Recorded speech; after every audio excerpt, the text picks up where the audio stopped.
এই টিউবওয়েল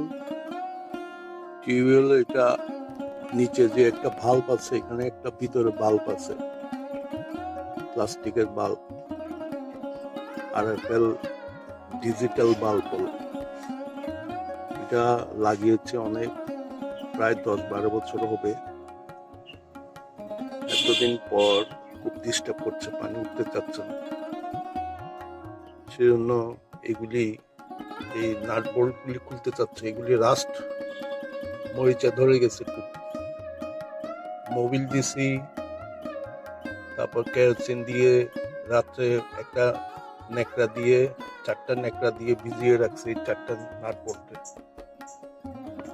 কিন্তু এখন খুলতে চাচ্ছে, পারতেছি না। এত শক্ত বলার মতো না। কেমনে খুলবে বুঝতে পারছি না।